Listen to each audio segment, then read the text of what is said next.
If you've been following the news, you've probably seen alarming stories about an army of angry and vicious video gamers marching under a banner called GamerGate.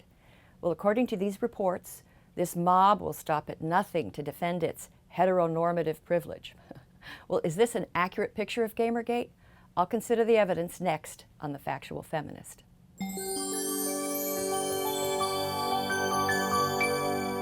GamerGate is a Twitter hashtag, and it attracts gamers from all over the world, males and females, liberals, conservatives, black, white, straight, gay, trans.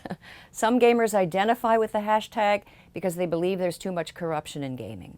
Others are weary of cultural critics who evaluate video games through the prism of gender politics. Now, I discovered GamerGate when I was working on my recent video about sexism in games. Now, in that video, I pointed out that the evidence does not support the claim that video games cause violence or misogyny. I mean, gaming has surged since the early 1990s, but youth crime has plummeted. And millennials who were born and raised in video game nation, they are far less sexist, homophobic, bigoted than older generations. Now, I deplore the fact that some feminist critics and game developers have been threatened. And in the earlier video, I pointed out that gamers were being blamed for issuing death threats, even though no one knows who sent them. Well, since that video, I've learned that several people inside GamerGate, including 2 women, have received death threats too.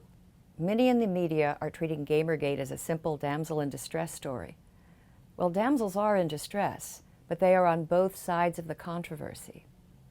GamerGaters were amazed and grateful for my defense of their hobby, because for years they've been disparaged as nerds, shut-ins, and proto-school shooters. Now critics have added misogynist and death threateners to the mix. Writers at popular game websites like Kotaku and Polygon, they did a good job defending video games from the false charge that they foster violence. But when gender activists came along, accusing games of creating misogyny, these journalists eagerly jumped on the bandwagon. And they were not happy with my video. Colin Campbell, the senior reporter at Polygon, for example, called me a reactionary, and he suggested that my indifference to sexism in videos was a, quote, irresponsible abrogation of our shared humanity. I don't doubt Mr. Campbell's sincerity. Many games do depict horrific violence and mistreatment of women. But remember, there is vastly more violence and mistreatment of men.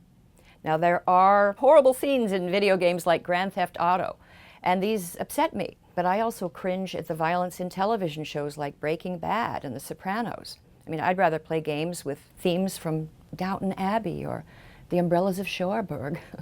What is a weekend?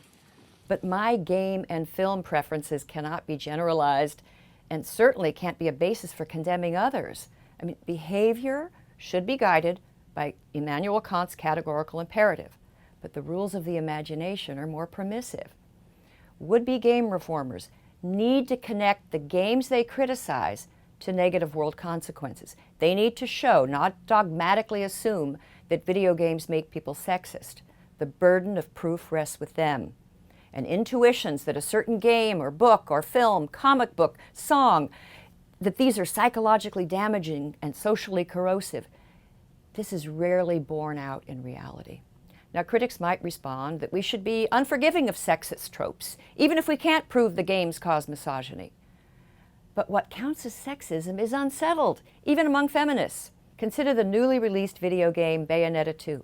Bayonetta is a powerful, charismatic female protagonist created by a Japanese female game developer. Now, she's a wildly popular video heroine, and some feminists have embraced her as an exemplar of girl power. But the feminist critic, Anita Sarkeesian, disagrees.